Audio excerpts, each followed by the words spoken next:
야고보서 2장 10절부터 13절까지 제가 읽습니다. 누구든지 온 율법을 지키다가 그 하나에 거치면 모두 범한 자가 되나니 간음하지 말라 하시니가 또한 살인하지 말라 하셨은즉 너가 비록 간음하지 아니하여도 살인하면 율법을 범한 자가 되느니라.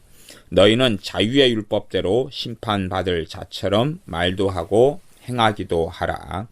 긍휼을 행하지 아니하는 자에게는 긍휼 없는 심판이 있으리라. 긍휼은 심판을 이기고 자랑하느니라. 아멘. 누구든지 온 율법을 지키다가 그 하나에 거치면 모두 범한 자가 된다는 것이 율법의 핵심이고, 그렇기 때문에 율법을 지키고 행함을 통하여 의롭다 함을 받으려는 사람은 결국은 하나님의 나라에서 발 붙일 곳이 있을 수 없게 되어집니다. 우리가 우리 자신을 정말로 정결케 하고 정결케 해서 율법을 잘 지키고 살다가 어느 날 우리의 사랑하는 자녀를 어떤 사람이 큰 해를 끼치게 됩니다. 그러면 우리는 그 사람에 대한 원망과 그 사람에 대한 미움을 시작하기 쉽습니다. 그때에 우리는 그 사람에 대한 살인자라 하는 주님의 산상수훈의 말씀, 율법의 가장 엄밀한 의미의 해석을 해주시며 뜻을 알려주신 우리 주님의 말씀대로 온 율법을 범하는 살인자로 판명나게 되어질 것입니다. 어떤 사람이 어떤 범죄를 저지르고 형사법의 처벌을 받는다면 그는 감옥 속에 들어갑니다. 또 다른 사람은 그 죄를 짓지 아니하고 또 다른 악한 죄를 지을 때에 법에 어긋나는 형벌을 받으면 감옥 속에 들어갑니다. 그를 범죄자라 그러는 것이죠. 하나님의 말씀은 정말 놀라워서 율법을 다 지키다가 그 하나를 어기면 단지 하나를 어긴 것이 아니다. 말하자면 율법은 통째로 존재하는 것이다라는 이야기이기도 합니다. 율법은 한 절 한 절로 존재해서 시험 문제처럼 시험 문제 50문제 50문항이다. 이것 맞히고 이거 틀리면 몇 점이다. 몇 점이다. 그렇게 하는 그런 말씀이 아니라는 것입니다. 한 문제 틀렸네. 그러면 49문제 맞았고 그럼 100점 만점에서 그러니까 98점이네. 98점은 정말 좋은 등수야. 그렇게 나오는 문항을 작성하는 시험 문제가 율법이 아니라는 사실입니다. 그렇기 때문에 율법은 한 통짜로 존재하는 것이어서 하나를 어기면 다 어겨버리는 것이고, 그렇기 때문에 율법을 통해서 하나님 앞에는 그 누구라도 설 수 없게 됩니다. 율법은 사람을 의롭게 만들지 못합니다. 우리가 어떤 죄를 전혀 짓지 않아서 소위 말하면 세상 법적으로 우리는 범죄자가 아니다. 범죄자가 아니라는 것이 의로운 사람이라는 것이 되지는 못하는 것입니다. 범죄자가 아니라는 것하고 그는 선인이다, 의로운 사람이다 하고는 전혀 다릅니다. 범죄자가 아닐지 의로운 사람은 안 됩니다. 세상에서 선인이 되려 해도 화려하고 아름다운 혹은 보이지 않는 아름다운 미덕을 쌓아야지만이 선인이라고 일컬어지지, 단순히 수동적으로 나는 사회적인 범죄를 저지르지 않았어, 그러니 나는 선인이야 라는 주장은 전혀 해당되지 않습니다. 단지 율법은 그 사람을 죄인이냐 범죄자냐 그렇지 않으냐를 판결합니다. 나아가서 이제 하나님께 정해주신 그 율법을 정말로 뜻대로 지키고 살아갈 때에 율법을 통해서 또한 의롭다함을 받을 수도 있습니다. 단순하게 율법을 어그러지고 범한다 아니라 행해라고 하는 말씀에 대하여는 기쁜 마음으로 마음을 다하고 뜻을 다하고 성품을 다하여 하나님의 뜻을 준행하는 것입니다. 어떤 분이 이번 주일날 설교에 대하여 이 감성적인 기독교, 그러면 우리는 감성으로도 하나님께 예배해야 되지 않습니까? 하나님을 사랑하는데 마음을 다하고 뜻을 다하고 성품을 다하고 힘을 다하여 하나님을 사랑하라 그랬지 않습니까? 그렇게 질문하였습니다. 하나님을 사랑하는 것, 그것은 본질적으로 하나님의 뜻을 행하며 하나님의 말씀 66권을 준행한다는 것을 이야기합니다. 그러하지 그것을 어떤 협의적으로 국한시켜가지고 거기에서 마음을 다하는 노력, 힘을 다하는 노력, 뜻을 다하는 노력을 한다는 것은 궤변과 사변에 불과할 수밖에 없습니다. 내가 하나님의 말씀에 따라서 온 생애를 다하여 온 인생과 삶을 다하여 내 인간 삶의 목적과 비전이 하나님께 맞추어지고 내 사는 이유가 주님이며 내 죽는 이유가 주님이며 살아도 주를 위하여 살고 죽어도 주를 위하여 사는 것, 또한 내가 부귀영화가 아니라 주님께서 기쁘시게 하는 사람이 되며 주 예수 그리스도를 닮아서 그리스도를 아는 장성한 분량에 이르도록 살아가는 것, 내가 주님 때문에 내 명예와 부가 아니라 주님 때문에 빛과 소금의 삶을 살아가는 것, 그것이 하나님을 사랑하는 삶이고 하나님을 마음을 다하여 힘을 다하여 뜻을 다하여 성품을 다하여 사랑하는 삶입니다.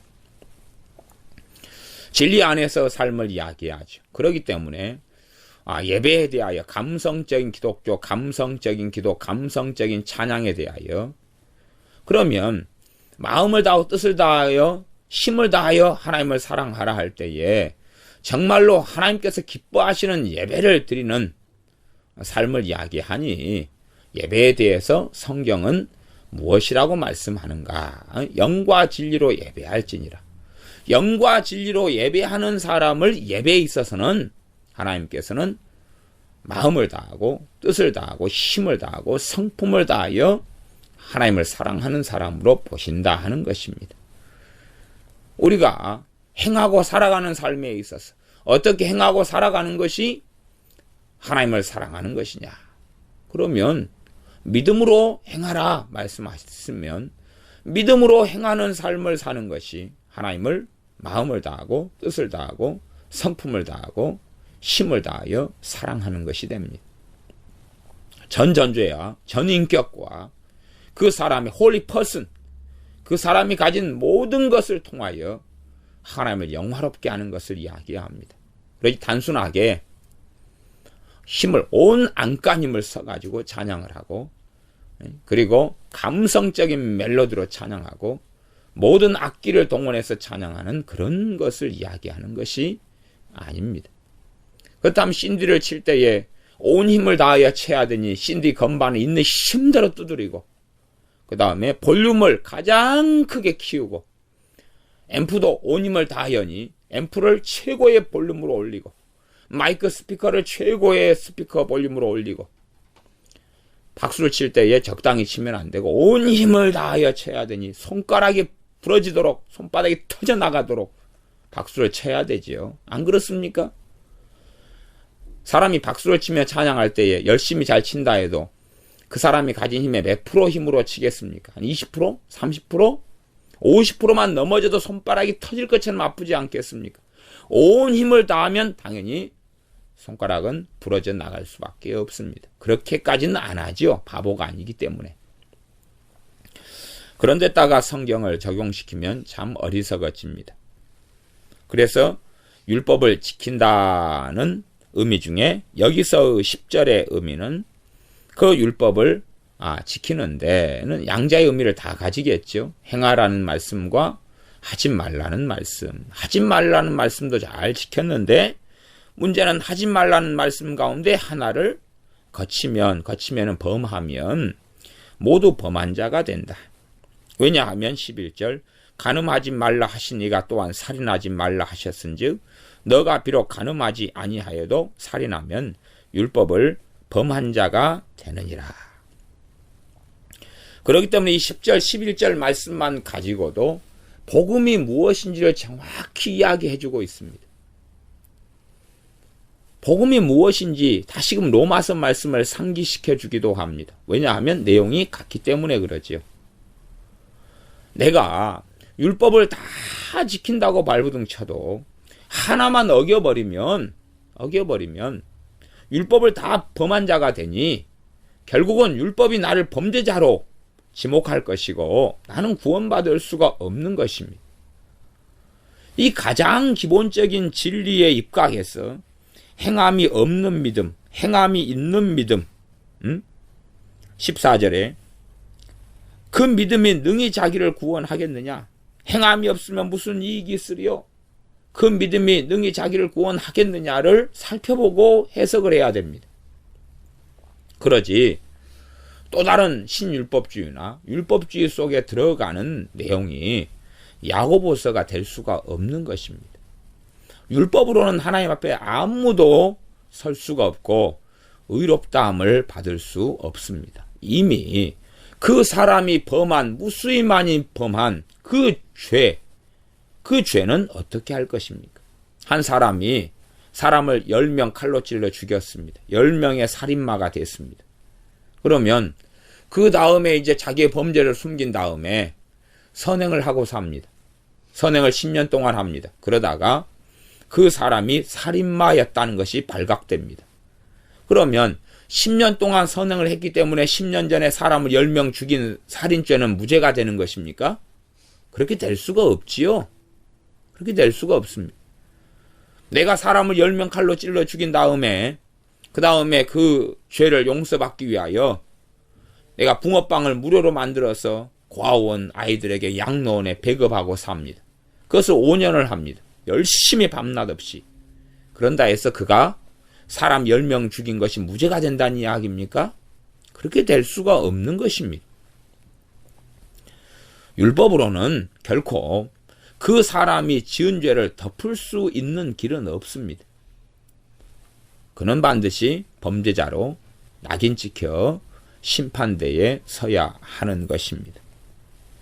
그러므로 율법이 행하는 일에 대하여 다시금 야고보서 10절 11절 말씀을 이야기합니다. 왜냐하면 율법은 지금도 살아있기 때문에 그렇습니다. 그래서 율법에 대한 말씀을 야고보서는 언급합니다. 기본적으로 야고보서의 말씀을 받는 대상은 유대인이 포함되기 때문에 그렇습니다. 유대인 그리스도인을 포함한 말씀입니다. 야고보서 1장 1절에 보면 하나님과 주 예수 그리스도의 종 야고보는 흩어져 있는 12지파에게 문안하노라. 12지파라는 단어는 누구에게 쓰는 단어입니까? 통상적으로 유대인에게 쓰는 단어입니다. 그러니 메시아닉 주, 유대인으로서 예수님께 돌아온 사람들에 대한 것이 기본적인 내용입니다. 그러면 이방인인 우리 그리스도인들은 해당이 안 되냐? 해당이 됩니다. 에베소서 2장 말씀에 막힌 담을 하셨다. 그리스도께서 오셔서 둘을 하나가 되게 하시며 이 둘 막힌 것, 이방인과 유대인의 막힌 담을 하셨다라고 이야기합니다. 오늘 에베소 2장 말씀을 제가 이야기하니 잘 에베소 2장 말씀을 성경을 개역 성경만 보는 분들은 이 둘을 헐었다는 것, 둘의 막힌 담을 헐었다는 것을 이해를 못하고 주님은 화평이셔서 둘을 하나 되게 하셨다는 것을 어떻게 성경 읽는 사람들이 이해하는 경향이 있냐 그러면 하나님과 우리를 하나 되게 했다는 식으로 이해하는데 그 본문은 그게 아니라 유대인과 이방인을 하나 되게 하셨다는 것입니다. 대체 신학도 명백한 잘못이고 그 다음에 구약을 이스라엘 사람들만의 것으로 만드는 신학도 명백한 이단적이며 사교적인 신학입니다. 대체 신학과 대체 신학 반대에 있는 신학도 다 잘못된 이단적인 것입니다. 주님께서 에베소 2장 말씀에 명백하게 유대인과 이방인을 하나로 만드셨으며 육체로 그 둘을 하나로 만드셨다. 라고 말씀하셨습니다. 개혁성경이나 개정개혁판 같은 성경을 우리가 20독, 30독, 50독, 100독 그래도 그 뻔한 말씀 자체가 보이지 않는 수가 너무나 많이 있습니다. 그런 말씀이야 우리가 다른 한글 번역 성경, 우리말 성경이나 새번역 성경, 공동번역 성경, 현대인해 성경, 현대어 성경, 그냥 아무거나 들여다보면 거기는 문맥적으로 뻔하고 목적격, 지시대명사격으로 뻔하기 때문에 유대인과 이방인을 주님께서 하나로 만드셨다. 주 예수 그리스도 우리 주님의 몸을 통하여 주님의 죽으심과 찢기심을 통하여 하나로 만드셨다라고 명시되어 있습니다. 그게 복음의 놀라운 복음 속에 이루어진 일입니다. 그런데 지금도 유대인과 이방인을 자꾸만 나누려는 경향은 어리석습니다. 그렇기 때문에 야고보서의 첫째 대상은 유대인인데 주 예수님께 돌아온 사람들, 그리고 나아가서 예수님을 믿게 된 이방인들까지 포함된다는 것은 당연한 이야기가 되어집니다. 2장 9절에 만일 너희가 외모로 사람을 취하면 죄를 짓는 것이니 율법이 너희를 범죄자로 정하리라. 율법은 지금도 살아 있습니다. 그래서 이 영원한 말씀, 율법 1.1획도 변치 않고 다 이루리라 하신 이 율법이 우리를 범죄자로 정한다. 너희가 외모로 사람을 취하면 그런다라고 말씀합니다. 외모로 사람을 취한다는 것을 율법 중에서 십계명 가운데서는 찾기가 어렵죠. 그러나 다른 율법의 말씀들을 통해서는 찾는다 그 말입니다. 왜요? 최소한 고아와 과부와 객을 너희가 사랑하고 섬겨라 하는 말씀을 어겨버리는 것이 되지 않습니까? 가난한 자를 천대하고 멸시하고 부한 자를 대접하는 것은 하나님, 과의 아버지, 과부의 보호자 대신 하나님을 멸시하는 일이 되어진다 하는 것입니다. 그러면서 이제 12절 말씀이 등장합니다. 2장 12절 말씀, 너희는 자유의 율법대로 심판받을 자처럼 말도 하고 행하기도 하라. 자유의 율법대로 심판받을 자처럼 말도 하고 행하기도 하라. 어려운 말씀이, 자유의 율법이란 말씀이 꽤 어려운 말씀이 되어집니다. 그냥 율법이 아니라 자유의 율법이고, 심판받을 자처럼에서 자처럼보다는 일반적으로 지금 과거에 번역된 자처럼에서 자처럼, 자같이란 말보다는 자로서, 이런 말씀이 좀 더 나은 번역이 됩니다. 그래서 2장 12절, 너희는 자유의 율법대로 심판받을 자로서 말도 하고 행하기도 하라. 이걸 다른 번역본으로 읽어보면, 새 번역은 그렇습니다. 여러분은 자유를 주는 율법을 따라 앞으로 심판을 받을 각오로 말도 그렇게 하고 행동도 그렇게 하십시오. 자유를 주는 율법이다 그럽니다. 자유를 주는 율법. 율법은 당연히 헬라어로는 노모스입니다. 노모스에는 법이라는 뜻도 있고 관습, 규례, 그다음 율법이라는 뜻도 가진 헬라어 단어입니다. 자유를 주는 율법이다. 그러니 구약 성경의 율법하고는 다른 개념의 율법이라는 것을 알 수가 있습니다. 다른 개념의 율법. 그래서 이것을 현대 어성경 같은 경우는 자유를 주는 율법이라는 것은 하나밖에 없다. 그것은 그리스도의 법이다. 그래서 그리스도의 법으로 번역을 했습니다. 너희는 그리스도의 법으로 심판받을 자처럼 말도 하고 행하기도 하라. 이런 번역을 사용하기도 했습니다. 자유를 주는 율법에 따라 앞으로 심판을 받을 각오로 말도 하고 행동도 하라. 그리스도인이 심판받는다는 것은 신약 성경에서 있는 한결같은 말씀입니다. 대신에 그리스도인이 받는 심판은 성경 중에 굉장히 난해한 말씀에 속하기도 합니다. 그래서 그리스도인의 심판에 대한 말씀은 함부로 풀어서는 안 되고 굉장히 조심히 해야 된다. 그 다음에 말씀을 너무나 이 두 개를 마음대로 합쳐가지고 괴물과 몬스터를 만드는 것은 굉장히 주의해야 된다. 또 극단론으로 넘어가서 한 말씀을 가지고 다른 말씀을 무너뜨리는 것으로 가는 것도 굉장히 조심해야 된다. 저는 그렇게 말씀드리겠습니다. 무슨 말인고 하니 예수를 믿는 사람들은 이제는 심판을 받지 않는다. 그러니 그리스도의 심판대 앞에 설 이유가 없다. 그러거나 아니면 예수 믿는 사람들도 반드시 행함에 따라 심판을 받는다. 그런 극단론, 둘 다도 극단론입니다. 그러니까 둘 다를 다 같이 가지고 있어야 돼요. 예수 믿는 사람은 이제는 심판에서 옮겨서 어디에 이르렀다 그럽니까? 영생에 이르렀다 그럽니다. 그 말씀도 딱 가지고 있고, 그 다음에 야고보서 3장 1절 말씀처럼 내 형제들아 너희는 선생된 우리가 더 큰 심판 받을 줄을 알아라. 믿는 사람들, 로마서 말씀에도 사도 바울이 그렇게 이야기합니다. 우리가 행한 일을 그리스도의 심판대 앞에서 짓고 하리라. 그렇게 말씀합니다. 그러니까 우리가 반드시 심판대 앞에 선다는 이야기입니다. 그리고 심판을 받는다는 이야기예요. 그리고 또한 주님께서는 믿는 자는 심판을 받지 아니하고 영생으로 생명으로 옮겨졌다고 우리 주 예수님께서 친히 말씀하셨습니다. 이 두 개의 말씀이 같이 공존을 해야 돼요. 서로 둘 다 무너뜨리지 않는 가운데서 그렇다 그 말입니다. 그래서 이 두 개를 공존하고 무너뜨리지 않는 가운데서 깨닫고 이해하는 것이 아주 난해하고 쉽지 않다라고 말씀드리겠다 그 말입니다. 사람들은 뭔가를 쉽게 이해하고 깨달으려 합니다. 그러다가 미혹에 들고 잘못되고 맙니다. 그래서 사도 베드로도 그렇게 말씀하지 않습니까? 사도 바울의 어떤 말씀들을 억지로 풀다가 멸망에 빠지고 지옥에 떨어지고 만다고 이야기합니다.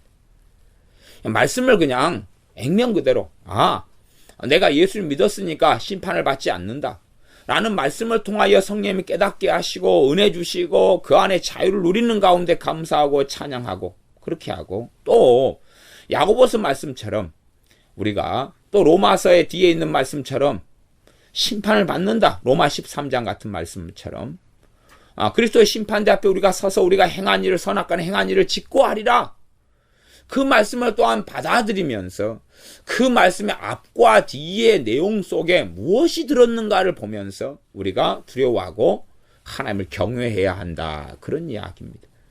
그 말씀의 문맥 속에서 그 말씀을 받아들이고 거기에서 저쪽에 있는 엉뚱한 말씀 끌고 와가지고 짬뽕을 시키지 말아야 된다는 이야기입니다. 우리는 자꾸만 이 미혹 속에 들어가 버리면요, 미혹 속에 들어가면 어떤 특징이 나타나냐 그러면, 미혹의 영을 가진 사람들은요 정상적인 하나님 말씀을 이해해야 될 때 엉뚱한 말씀이 일어나서 그 말씀을 공격해 버립니다. 거꾸로 미혹의 영 속에 안 들고 바른 하나님의 말씀 속에 살아가는 사람은요, 잘못된 가르침이 들려오거나 들어오면 그 잘못된 가르침을 반박하는 하나님 말씀이 떠올라가지고 그 말씀을 발로 차버립니다. 너 잘못 해석됐어. 너 잘못 가르치는 거잖아. 이 말씀은 그렇게 이야기하지 않아. 그리고 발로 뻥 차버립니다. 미혹된 사람은 거꾸로 증상이 나타납니다. 바른 말씀이 전해져 오면 잘못 생각하고 곡해했던 말씀이 일어나가지고 바른 말씀을 발로 차면서 혼란과 혼동을 가져와 버립니다. 그럼 미혹하고 바른 하나님 말씀의 차이가 뭐냐 그러면, 성령의 역사로 바르게 전해지고 자신 미혹 가운데 있지 않고 오히려 깨끗해져 가면 말씀은 깨달아지고 시원해지고 맑아집니다. 물론 다 내가 설명할 수 있다거나 다 깨닫고 알 수 있다는 이야기는 결코 아닙니다. 똑같은 설교를 듣는데 신앙생활 1년 한 사람하고 10년 한 사람이, 10년 한 사람이 열심히 주님을 믿어왔고 말씀을 상고해온 사람하고 인자 믿은 1년 믿은 사람하고 똑같은 깨달음에 이르른다면 얼마나 불공평합니까? 3년 믿은 사람하고 20년 믿은 사람이 똑같은 말씀을 전해 듣고 오 그렇구나 같은 깨달음을 얻는다면 차라리 그렇게 생각하는 게 좋겠습니다. 대학 교수님이 초등학교 1학년짜리하고 대학교 1학년짜리하고 함께 모아놓고 강의를 합니다. 그러면 초등학교 1학년자도 오 그렇단 말인가? 대학교 1학년이 알아듣는 걸 다 알아먹어버리는 것입니다. 그게 말이 되겠습니까? 안 되겠습니까? 안 되는 거지요. 5살짜리 유치원생, 초등학교 1학년, 중학교 1학년, 고등학교 1학년, 대학교 4학년 한 자리에 같이 모아놓고 대학 강의를 합니다. 그러면 똑같이 알아먹어버린다. 이상하지 않습니까? 사람들은 자신의 사변과 궤변에 들기를 좋아하기 때문에 자기가 아직 먹을 수 없는 단단한 것이 있다는 것을 인정하지 못합니다. 자신은 굉장히 거룩하고 의롭고 대단하기 때문에 자신이 아직 깨달을 수 없는 것들이 많다는 것을 이해하지 못합니다. 머리만 좀 굴리면, 이해력만 좀 사용하면, 신앙서적만 조금 읽으면 이해할 수 있을 거야 라고 생각합니다. 하나님 말씀은요, 내가 정말로 순종해가지 않으면 그 베일을 드러내지를 않습니다. 하나님은 우리가 생각하는 것처럼 만만한 분이 아니십니다. 내가 성경을 좀 깨달으려 하니까 성령님께서 깨닫게 해주신다. 그런 건 아닙니다. 결코 그렇게 되지 않습니다. 많은 믿는 사람들이 성경을 깨달으려 하지만 깨닫지 못하는 가장 근원적인 이유가 있습니다. 그는 순종할 마음이 없기 때문에 그렇습니다. 쉬지 말고 기도하라는 말씀이 있다 그러면 쉬지 않고 기도가 끊어지지 않게 하려고 며칠이고 몇 달이고 심지어 몇 년이라도 경주를 해봐야 한다는 이야기입니다. 그러지 이론적으로 이해하고 무슨 뜻인가, 사변적으로 이해하고 신앙서적 가지고 좀 이해한 다음에 그런 뜻인가벼? 알았어, 이젠 깨닫겠네. 그런 일은 성령 하나님으로부터 주어지지 않습니다. 쉬지 말고 기도하라 그러면 그 말씀을 실천하려고 발버둥을 치는 오랜 여정이 필요합니다. 그 다음에서야 정말로 너가 나를 경외하는 줄을 알겠다. 정말로 너가 내 말에 순종하려고 그렇게 마음먹은 너 중심을 내가 보았다. 그러면서 그 말씀의 은혜를 체험하게 하고 그 말씀이 실천되게 도와주시며 그 말씀을 깨닫고 그 말씀을 어떻게 복된 말씀으로 주님께서 주셨는지를 그는 절감하게 되어지는 것입니다. 범사에 감사하라 그러면 감사에 대한 설교 몇 편 드리면 그것이 깨달아진다는 이야기입니까? 아니요. 깨달아지는 부분이 있을 것입니다. 쥐꼬리만큼요. 그러나 정말로 모든 일, 범사 모든 일에 감사하려고 몇 날이고 몇십일이고 몇백일이고 발버둥을 치는 사람만이 그 의미를 알아가고 깨달아가는 것입니다. 사람들은 그런 경주를 안 하려 그럽니다. 그런 수고를 안 하려 그럽니다. 그리고 무슨 이야기야? 모든 일에 감사하라니 말이 좀 안 되는데 이 땅에 사는 일들 중에서 안 좋은 일이 좋은 일보다 더 많이 벌어지구만. 그것도 다 감사해야 돼? 아이고, 그건 말이 안 되는 이야기야. 자유주의 신학이나 신정통주의나 다원주의, 종교 다원주의가 왜 튀어나옵니까? 하나님께서 그들을 버려버리시기 때문에 그렇습니다.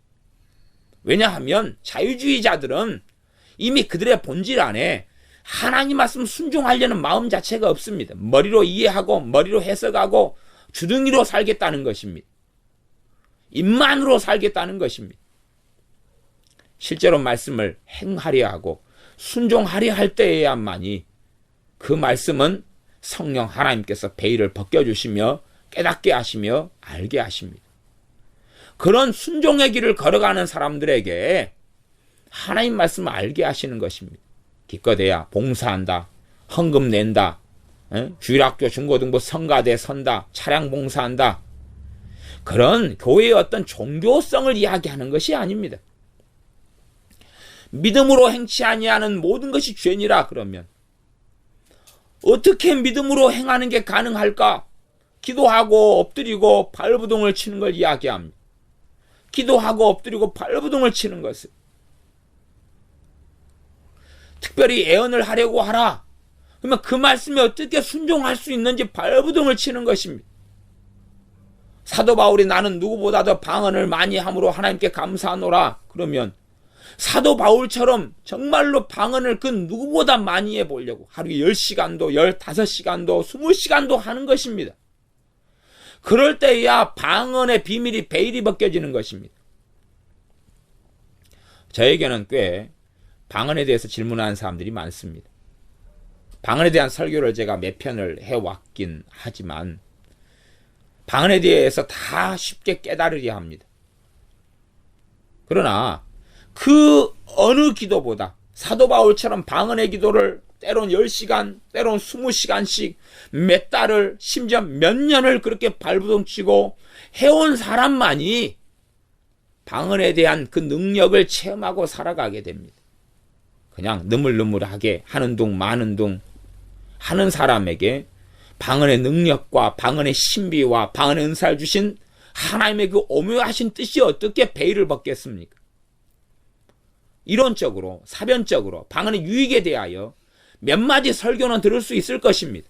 그리고 방언이 그런 것이었어? 그러나 그 사람은 순종하려 하지 않습니다. 그 사람은 그렇게 하나님께 나아가려 하지 않습니다. 고린도전서 14장에 방언 영으로 기도하고 마음으로 기도하고 영으로 찬미하고 마음으로 찬미하리라. 그런 말씀이 있으면 순종하려고 발부둥을 쳐봐야지요. 그 다음에서야 그 말씀의 본 의미가 베일을 벗기 시작합니다. 성령 하나님께서는 그런 사람들에게 말씀을 깨닫게 해주시는 것입니다. 하나님을 사랑해라. 마음을 다하여 뜻을 다하여 목숨을 다하여 성품을 다하여 주 너희 하나님을 사랑하라. 그러면 그렇게 사랑해 보려고 삶 가운데 발부둥 쳐봐야 됩니다. 그런 사람에게 정말 하나님을 사랑하는 것이 무엇인지를 알려주시기 시작합니다.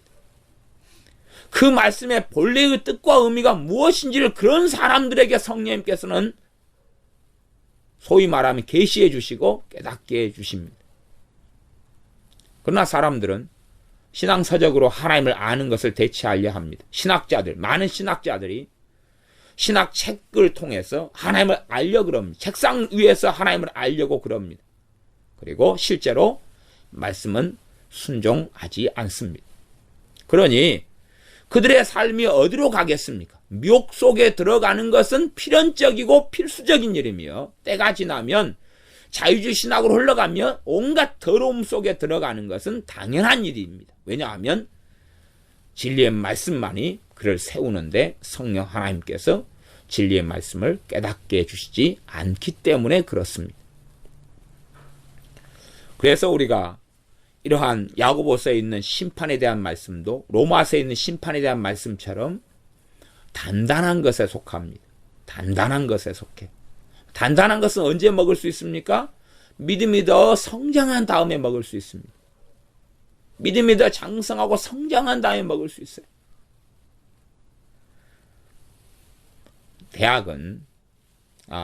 대학에서 4년을 마치면 학사학위를 줍니다. 학사학위의 의미는 대학에서 있는 이론들을 배우는 과정입니다. 그래서 이런 이론, 저런 이론, 저런 이론, 이런 학설, 저런 학설, 이런 지식, 저런 지식, 저런 지식을 너가 배웠다. 그래서 학사학위를 줍니다. 대학원에서는 석사학위를 주는데 그것은 그 지식들을 통합을 했다는 것입니다. 통합을 했다. 그 지식들을 체계화를 시켰고 통일성을 가졌고 그에 대해서 통찰력을 얻게 되었다. 그것이 석사학위의 본 의미입니다. 물론 석사학위를 받았다 해서 그렇게 된 사람은 극소수입니다만은 본래적인 의미가 그렇다 그 말입니다. 박사학위는 그렇게 해서 기존에 있는 이론, 학설, 지식들을 다 통합한 다음에 이제 그걸 기반으로 해가지고 자기만의 학설과 자기만의 이론과 자기만의 논리와 자기만의 체계를 또한 만들어내는 단계. 그렇게 되어서 내놓는 논문을 내고 인정받은 다음에 받는 것이 박사학위가 되어집니다. 그러면 이 석사학위 다음에 이것을 통합을 해요. 통합을 해요. 그 정도 되려면 참 많은 시간이 필요하지 않겠습니까? 하나님 말씀을 이 말씀과 이 말씀이 이렇게 통일성 가운데 되어지구나. 통일성 가운데 되어지구나. 아직은 이 말씀과 이 말씀이 다르구나. 어떻게 통일성 가운데 될 수 있는지는 아직 모르겠다. 말씀의 다양성이구나. 말씀의 통일성이구나. 그래서 신학책 가운데에서도 신약의 다양성과 통일성, 아니면 구약의 통일성과 다양성, 이런 책들이 간혹 있습니다. 제 서재에도 두꺼운 신학책으로 이런 책이 있기도 합니다. 다양성의 측면에서는 어떻게 되어지고 통일성의 측면에서는 어떻게 되어지고, 그런 거에 대해 설명하려고 기본 한 700페이지를 드립니다. 그러면 그 700페이지 되는 것을 말 몇 마디로 어떻게 요약할 수 있겠습니까? 혹은 깨달음을 어떻게 말로 증거하고 전할 수가 있겠습니까? 그렇게 할 수 없는 많은 것이 있습니다. 많은 것이 있어요. 이제 여자분들이 결혼해가지고 자식을 낳고 결혼생활하고 가정생활하고 삽니다. 그러다가 어느 때 그런 깨달음도 있겠지요. 야, 엄마 된다는 것이 뭐다? 그런 깨달음을 얻습니다. 그 다음에 이제 자기 딸이 있어. 10살, 12살, 15살 딸에게 엄마 된다는 것이 뭐다는 자기 깨달음을 전수하고 가르쳐 주려고 그럽니다. 제대로 가르쳐 지겠습니까? 안 가르쳐 지겠습니까? 가르쳐 줄 수가 없겠지요. 가르쳐 줄 수가 없을 것입니다. 그런 것처럼 어느 때가 지난 다음에야, 어느 때가 지나고 어느 성장이 지난 다음에야 깨달을 수 있는 것, 알 수 있는 것이 많지, 단순하게 동일한 설교와 말씀을 증거한다 해도 그 사람이 서 있는 자리에 따라서, 그 사람의 믿음의 여정에 따라서 깨닫고 알고 들리는 것이 같을 수 자체가 없습니다. 동일한 생각, 동일한 깨달음을 가질 수가 없습니다. 성령님으로 인한 말씀을 듣고 그 사람이 미혹 가운데 안 젖어들어 산다면, 그런 말씀을 통해서는 성령의 바른 역사는 마음이 깨끗해지고 시원해지고 깔끔해집니다. 그러나 미혹 속에 들면 다른 성경 구절들이 성령의 역사인데도 의문과 의구심을 제기하고 혼란 속에 그를 빠뜨립니다.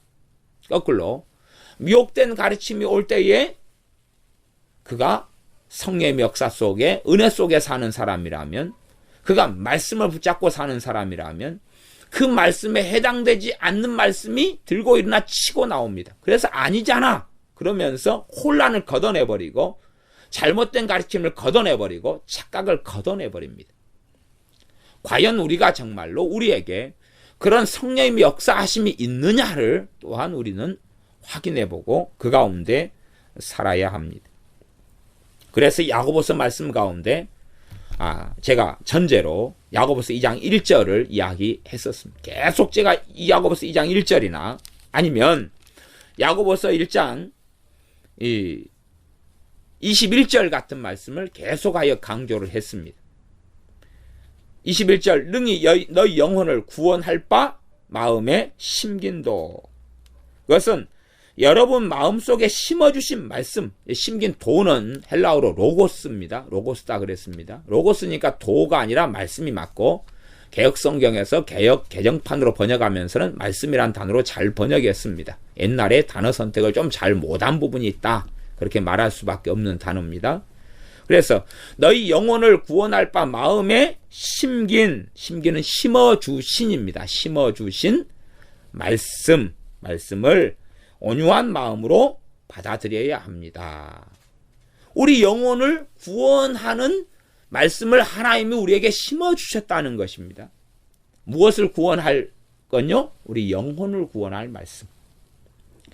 구원한다는 것은 뭡니까? 심판에서 옮겨진다는 이야기입니다. 당연한 것 아닙니까?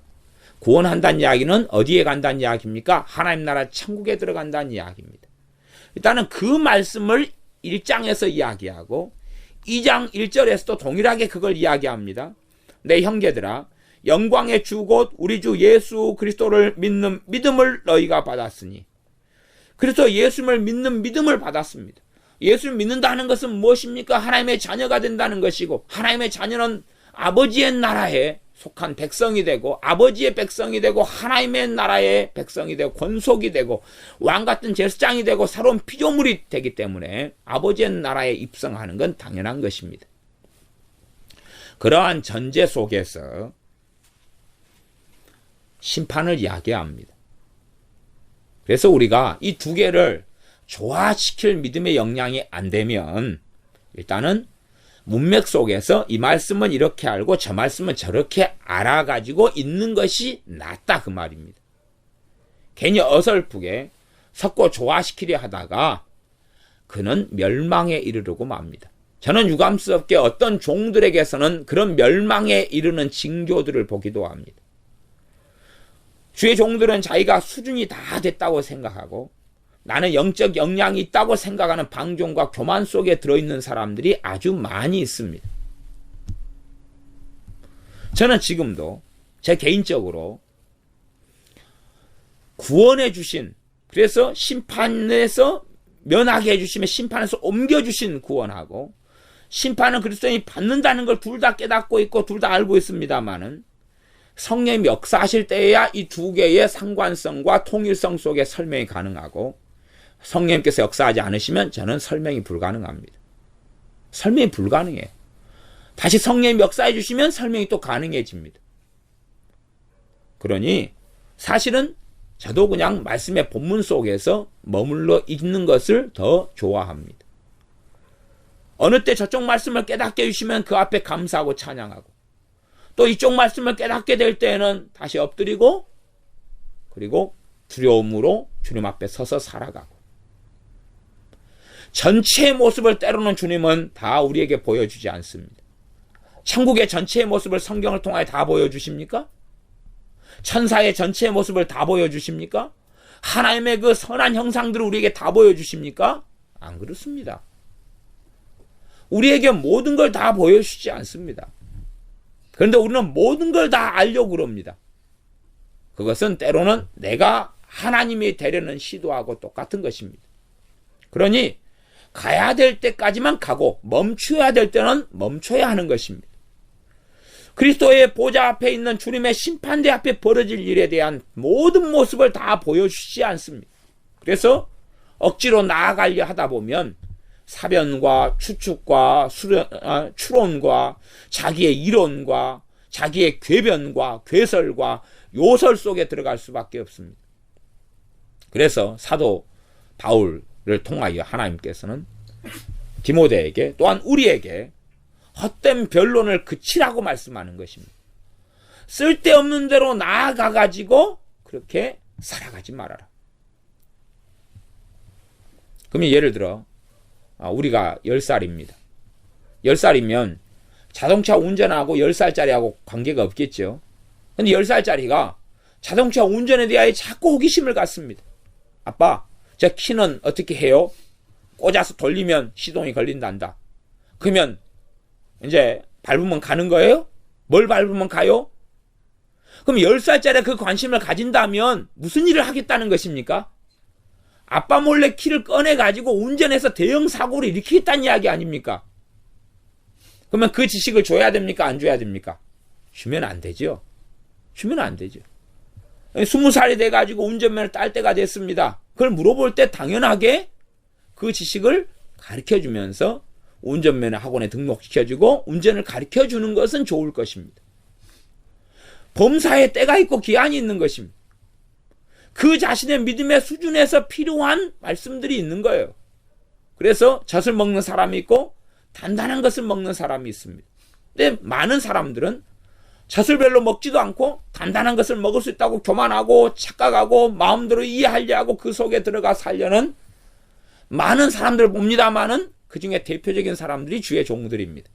그래서 교회 성도님들보다 저는 주의 종들이 더 많이 지옥에 빠진다는 것을 저는 개인적으로 그런 확신을 가지고 있습니다.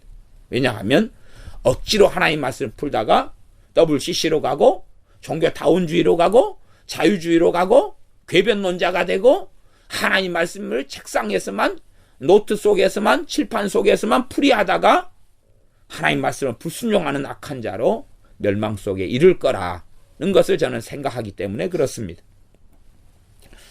그래서 심판에 대한 말씀이 나오는데 우리가 꽤 주의를 기울여야 합니다. 그래서 우리가 하나님 앞에 하나님 말씀 앞에서는 너희는 심판받을 것이다. 그러니 근신하고 깨어라. 두렵고 떨림으로 너희 구원을 이루라. 하는 말씀처럼 주의해야 한다는 것입니다. 우리의 구원은 이중적과 양면성과 역설성을 가집니다. 예수님을 믿는 사람의 구원은 확정되었습니다. 그러나 또한 확정되지 않았습니다. 보증으로 성령이 임하셨습니다.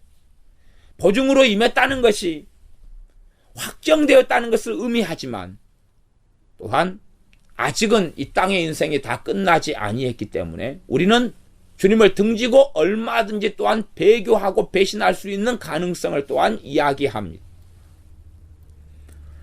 선택에 대하여 지난 시간에 말씀을 2장 5절 가지고 드렸지만 2장 5절에 보면 내 사랑하는 형제들아 들을지어다. 하나님이 세상에 대하여는 가난한 자를 택하사 하나님의 선택에 놀라운 비밀이 하나가 나와 있습니다. 하나님이 누구를 택하셨다는 겁니까? 가난한 자를요. 가난한 자를 택했으니까 가난한 자들이 전부 다 구원받습니까? 아니요. 그 다음에 그 부자들은 여기 택하면 없습니다. 그런데 부자들이 다 안 구원받습니까? 아니요. 가난한 자를 택하사 믿음에 부유하게 하셨다. 그러면 가난한 자들이 다 믿음에 부유하게 됩니까? 아니요. 하나님의 선택의 놀라운 비밀에 대해서 나와 있는 구절이라고 제가 말씀드렸습니다. 선택에 대해서, 하나님의 예정에 대해서도 성경은 그 모든 걸 다 보여주지 않습니다. 이까지만 가, 이까지만 가. 거기서 더 넘어가지 마. 이 선을 지켜, 더 넘어가지 마. 그런 것입니다. 그런데 사람들은 그 오묘한 것을 다 알려 그럽니다. 그러면서 사단의 함정에 빠져들어가고 멸망 속에 들어가는 일이 얼마나 많은지를 모릅니다. 그래서 우리가 12절 너희는 자유율법대로 심판받을 자답게 이렇게 하는 것이 지금 번역에는 가장 자연스럽습니다. 자답게. 왜요? 우리는 심판 안 받을 건데 심판을 받는 사람처럼 살라 그런 이야기가 아닙니다. 심판 받을 것이다. 심판받은 자로서 심판받은 자이니까 너희는 심판받게 될 것이니까 그렇게 말도 행동도 주의하고 살아야 된다라고 말씀하고 있습니다. 예수님 믿는 우리에게 성경은 계속하여 심판의 말씀을 합니다. 그래서 그리스도의 초보 가운데 하나가 히브리서 6장에는 심판에 대한 교리가 도의 초보입니다. 말하자면 믿는 사람은 두 가지. 첫째는 심판을 안 받는다. 두 번째, 심판을 받는다. 이 두 가지입니다. 심판을 받는다, 안 받는다. 그래서 심판을 안 받는다는 것은 영원한 심판을 안 받는다는 것이고, 심판을 받는다는 것은 우리가 행한 일을 주님 앞에 직고하면서 그 심판의 시간들을 보낸다는 이야기입니다. 심판대는 신자와 불신자가 다 머물러 있습니다. 거기는 천국입니까? 지옥입니까? 천국도 지옥도 아닙니다. 어느 공간, 어느 땅일런지까지 정확성이 없습니다. 물론 추측은 좀 할 수 있지만 그런 추측이야 별로 의미가 없는 이야기가 되니 그런 것까지는 굳이 필요 없다 봅니다. 신자와 불신자가 다 부활합니다. 부활합니다. 영생의 부활로 사망의 부활로. 그리고 부활한 다음에 그냥 천국 그냥 지옥으로 흩어지지 않습니다. 그리스도의 심판대 앞에 백보자 앞에서 모여서 이제는 우리가 행한 일을 직고하고 심판을 받게 됩니다. 그 심판의 시간이 누천년 이상 살아왔던 사람들이 얼마나 많겠습니까? 그러죠. 그러니 얼마나 오래 진행될런지도 비밀입니다. 모릅니다. 그 다음에 한 사람의 생애는 얼마나 복잡합니까?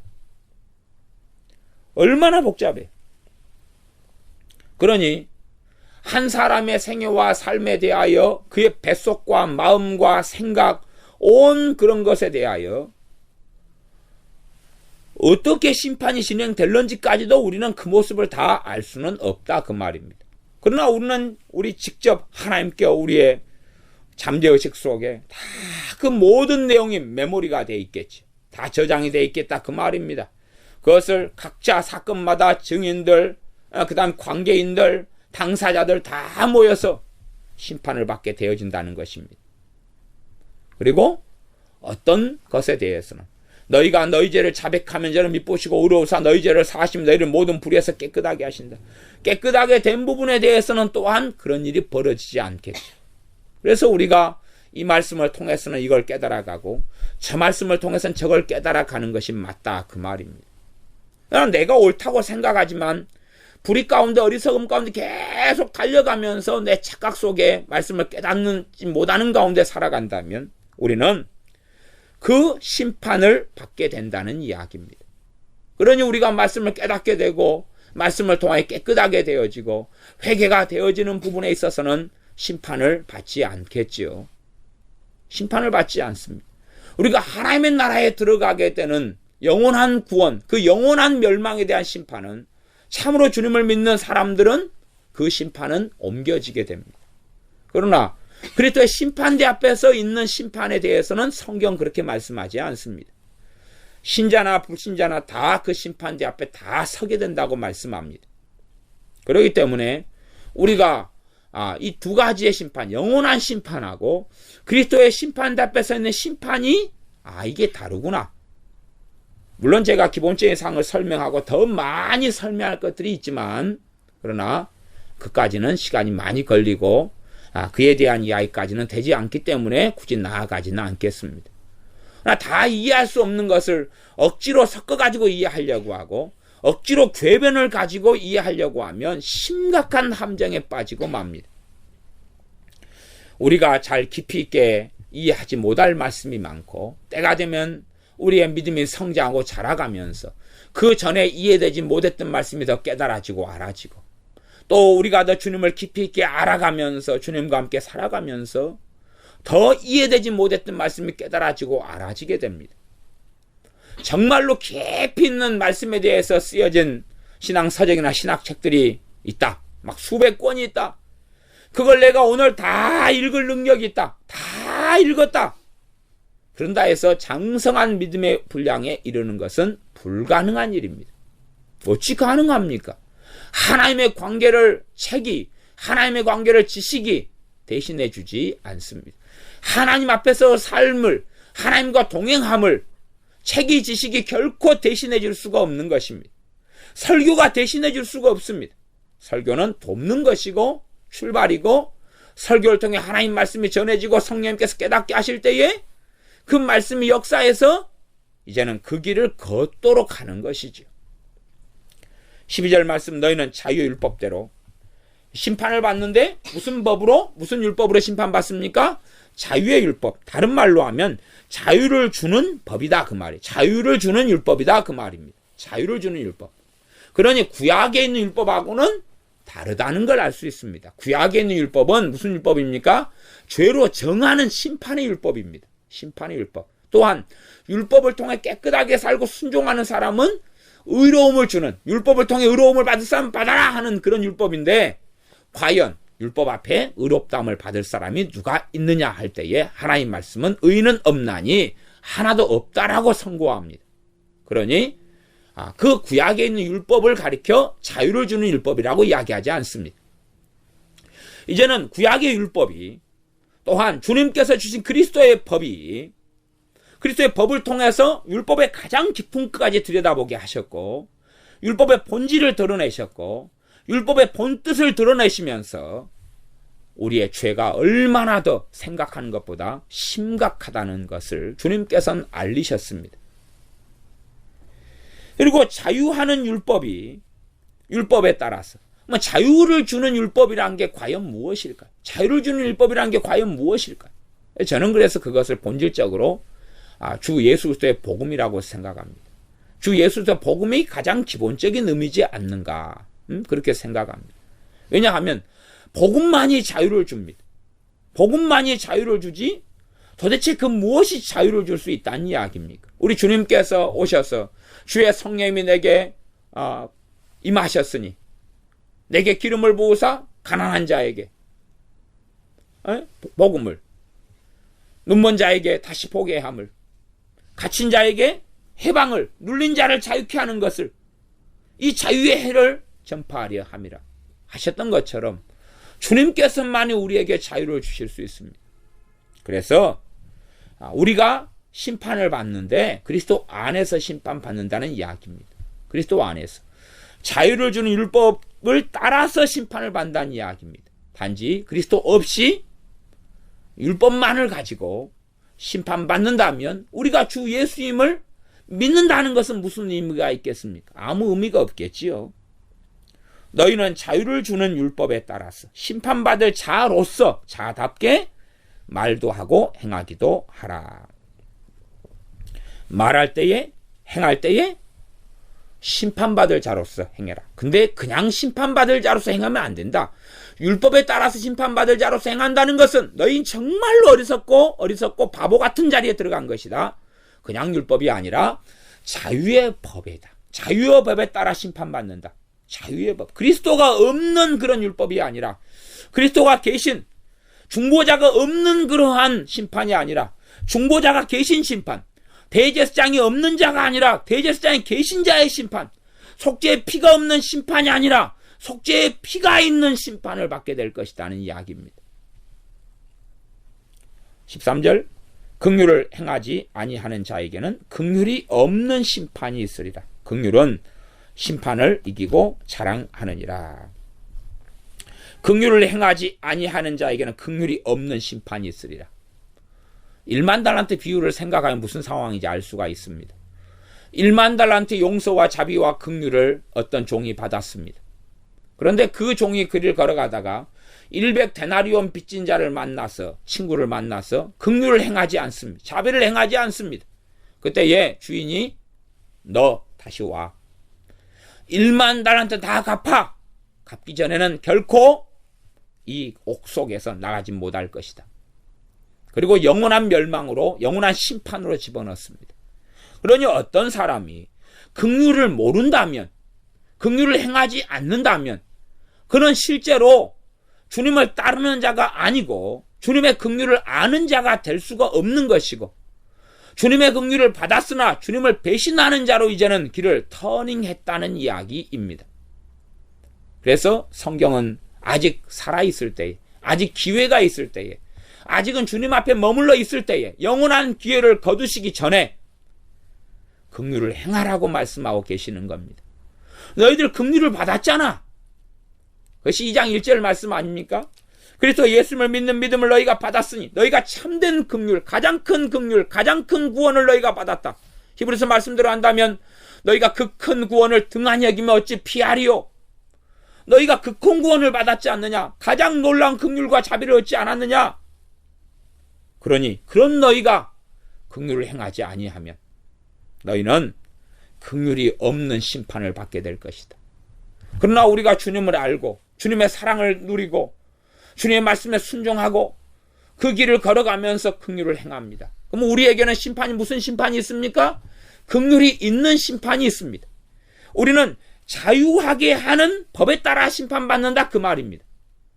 자유하게 하는 법에 따라 심판받는다 그 말입니다. 긍휼이 있는 심판이 있지요. 주님의 긍휼을 알고 주님의 사랑을 아니 주님의 사랑을 행하고 살아갑니다. 때론 적게 때론 많게. 그리고 그 심판대에 거칩니다. 그러니 초신자하고 하나님 말씀을 조금 행하고 산 사람하고 하나님 말씀 속에 오래 깊이 산 사람하고 그렇게 심판대 앞에서 상황은 아주 달라질 것입니다. 그렇죠? 나 참으로 그가 믿는 자라면 그 심판대 시간을 거쳐서 어디로 들어가겠습니까? 영원한 아버지의 나라에 들어가겠죠. 새 하늘과 새 땅 속에 들어가겠죠. 그러니 그리스도의 심판대는 반드시 필요한 것입니다. 그건 없을 수가 없습니다. 그 안에 하나님의 거룩하심이 이루어지고 하나님의 공의가 이루어집니다. 또한 그리고 그리스도의 십자가가 그 하나님의 공의를 이기고 하나님의 거룩하심 가운데서라도 그 사랑이 놀랍게 이루어지는 것을 보면서 많은 죄인들, 많은 창기들이, 많은 세리들이 하나님 나라에, 많은 마약 중독자들이, 많은 살인마들이 하나님 나라에 들어가는 놀라운 그리스도의 십자가의 영광을 또한 사람들은 목도하게 된다 하는 사실입니다.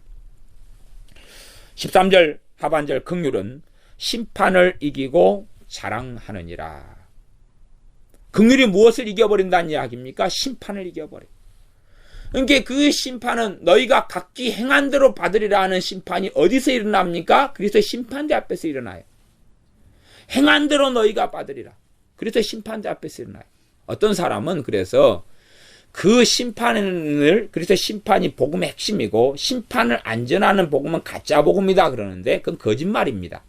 그건 말이 안 되는 이야기입니다. 가장 먼저 전해야 될 복음은 우리 주님께서 하신 말씀 그대로입니다. 너희가 나를 믿는 자는 심판에서 생명으로 옮겨졌다. 심판을 받지 아니하나니가 가장 먼저 심판에 대하여 전해져야 될 복음의 핵심이다 그 말입니다. 그리고 이제 믿음이 성장해 가면서 복음의 내용 속에 있는 게 뭐겠습니까? 믿는 사람도 심판을 받는다는 내용입니다. 이 두 개를 한꺼번에 짬뽕해버리면 안 돼요. 짬뽕해버리면 안 돼요. 갓난아이가 똥을 쌉니다. 엄마가 이야기합니다. 네가 이렇게 똥을 싸면 내 자식이냐? 그럽니다. 20살 자식이 바지에 똥을 쌉니다. 나는 너가 창피해서 못 살겠다. 이래놓고도 너가 엄마 자식이냐? 그러면 20살짜리는 무슨 의미인지 알아먹겠지요. 그러나 이제 태어난 아이에게 그 아이가 천재로 태어나가지고 엄마 말의 의미를 잘못 오해해버리면 이제 태어난 아이가 기저귀 차고 가출해버리는 수가 있습니다. 하나님 말씀은 적과 단단한 것이 있고 가르쳐줘야 될 때가 있는 것. 이 두 개를 짬뽕하려는 바보 멍청이들이 아주 많습니다만은 뭐 그런 걸 듣고 받아들여서 함정에 빠지려면 빠지고 덫 속에 발을 넣고 발이 잘리면 되는 것입니다. 긍휼은 심판을 이기고 자랑하느니라. 이 땅에서 우리가 긍휼을 행하고 살아갑니다. 누구 때문에요? 주 예수 그리스도 때문에. 우리가 긍휼을 입었기 때문에 심판대 앞에서 그 긍휼이 우리에 대하여 증언할 것입니다.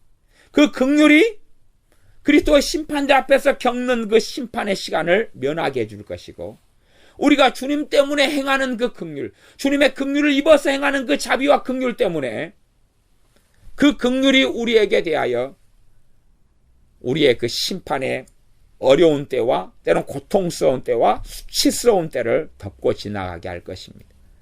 그래서 긍휼은 심판을 이기고 자랑한다.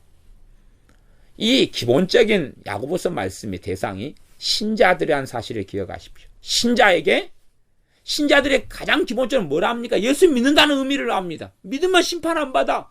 믿으면 천국에 들어가. 이제 야고보서 말씀은 아니, 예수 믿는 사람들도 심판받아. 그 심판 앞에서 너희가 어떻게 설지를 생각해야 된다. 3장 1절 선생된 자들은 더욱 큰 심판을 받는다. 책임이 더 엄격하기 때문에. 그렇기 때문에 더 엄정한 심판을 받을 수밖에 없다. 그러니 많이 선생이 되어서는 안 된다. 어떤 선생된 자는 아예 그냥 영원한 생명까지 박탈될 수도 있고, 또 어떤 선생들은 영원한 생명 속에 들어가지만 이 땅의 삶 속에 하나님 말씀을 잘못 증거하고 잘못 가르치고 잘못 행하고 잘못 주의 종으로 살아왔던 그런 것에 대하여 엄정한 심판을 그리스도의 심판대 앞에서 이 부활한 후에 육체를 가진 불신자들과 영벌을 받을 자들과 영생을 얻을 자들과 함께 다 받게 된다, 그런 이야기입니다. 그러니 우리가 이러한 심판에 대한 말씀을 보면서 율법으로 인한 심판을 벗어난 것에 대하여 감사하고, 율법이 우리를 범죄자로 정할 수 없는 것은 우리 주 예수 그리스도께서 우리의 대제사장 되시며 우리의 중보자 되시기 때문에 그렇습니다. 참된 중보자는 우리 주 예수 그리스도밖에 없습니다.